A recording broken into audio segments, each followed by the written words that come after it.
7 राज्यों की 13 विधानसभा सीटों पर हुए उपचुनाव के नतीजे आ गए हैं।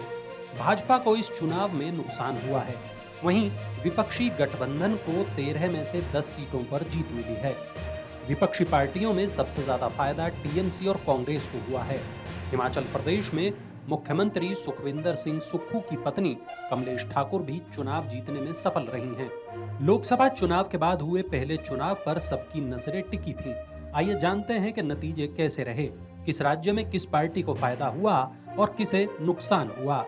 शनिवार को जिन विधानसभा सीटों पर उपचुनाव के नतीजे आए हैं, उनमें बिहार की रुपौली, मध्य प्रदेश की अमरवाड़ा, उत्तराखंड की बद्रीनाथ और मंगलौर, पंजाब की जालंधर पश्चिम और हिमाचल प्रदेश की देहरा, हमीरपुर और नालागढ़ विधानसभा शामिल हैं। हिमाचल प्रदेश में 3 विधानसभा सीटों देहरा, हमीरपुर और नालागढ़ के लिए उपचुनाव हुआ। राज्य में कांग्रेस को फायदा हुआ है, जिसने 3 में से 2 सीटों पर सफलता हासिल की है। वहीं पिछली बार के मुकाबले भाजपा को 1 सीट का फायदा हुआ है। इस साल मार्च में 3 निर्दलीय विधायकों होशियार सिंह देहरा, आशीष शर्मा हमीरपुर और केएल ठाकुर नालागढ़ के विधायकी से इस्तीफा दे दिया था। ये वही विधायक थे जिन्होंने 27 फरवरी को हुए राज्यसभा चुनाव में भाजपा के पक्ष में मतदान किया था। बाद में ये विधायक भाजपा में शामिल हो गए थे। भाजपा ने पूर्व विधायकों को उनकी सीटों से मैदान में उतारा, लेकिन इनमें हमीरपुर से आशीष शर्मा ही जीत सके।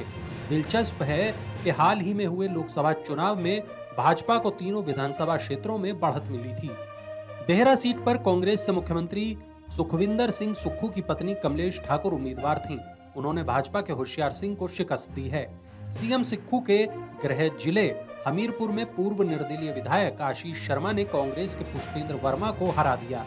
वहीं नालागढ़ में कांग्रेस के हरदीप सिंह बाबा ने भाजपा के टिकट पर उतरे पूर्व निर्दलीय विधायक केएल ठाकुर को पटखनी दी। भाजपा से बागी हरप्रीत सैनी ने पार्टी को हराने में बड़ी भूमिका निभाई। हरप्रीत सैनी को कुल 13,025 वोट मिले, जबकि भाजपा उम्मीदवार केएल ठाकुर की हार का अंतर 8,990 वोटों का रहा। उपचुनाव के नतीजों में उत्तराखंड तीसरा सबसे अहम राज्य रहा।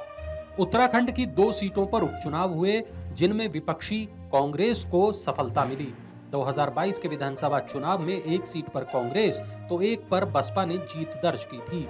शनिवार को आए नतीजों के बाद राज्य में बसपा के इकलौते विधायक बचे हैं। पिछले साल अक्टूबर में मंगलौर से बसपा विधायक सरवत करीम अंसारी के निधन के कारण उपचुनाव जरूरी था। मुस्लिम और दलित बहुल मंगलौर सीट पर भाजपा कभी नहीं जीत पाई थी और इस बार भी नतीजा नहीं बदला।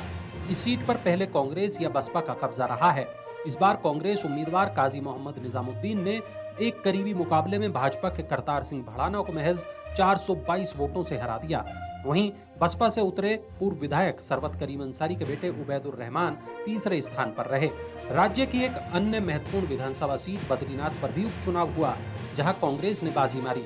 ये सीट कांग्रेस विधायक राजेंद्र भंडारी के इस साल मार्च में इस्तीफा देने और भाजपा में शामिल होने के बाद खाली हुई थी।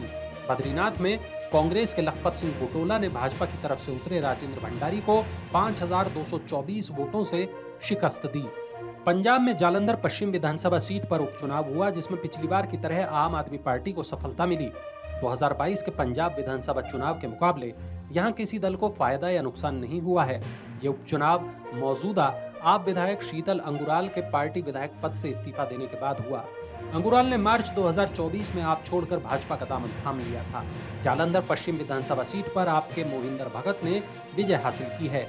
उन्होंने भाजपा के टिकट पर उतरे अंगुराल को 37,325 मतों से शिकस्त दी।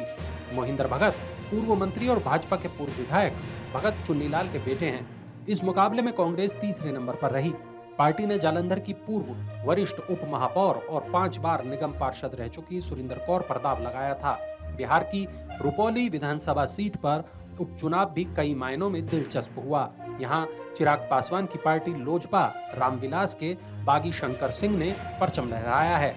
निर्दलीय उतरे शंकर सिंह ने जदयू के कलाधर मंडल को 8,246 वोटों से हरा दिया। राजद की उम्मीदवार बीमा भारती तीसरे नंबर पर रहीं।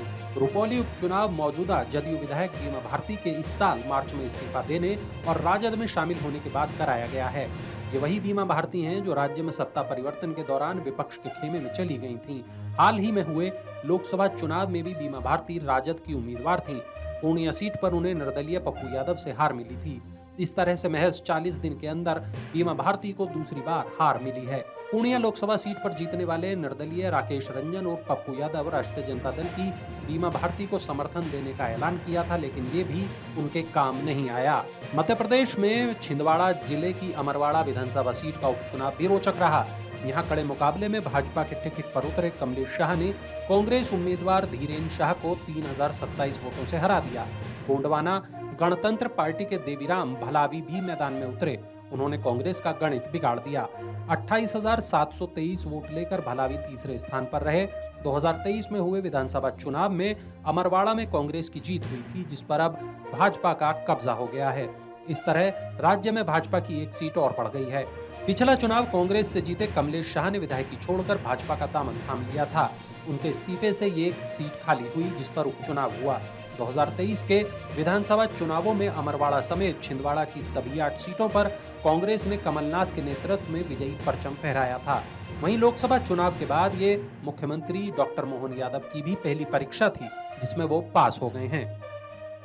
अगर आप ये वीडियो YouTube पर देख रहे हैं तो हमारे चैनल को सब्सक्राइब करें और बेल आइकन को दबाना ना भूलें। अगर आप Facebook पर ये वीडियो देख रहे हैं तो हमारे पेज को लाइक करें।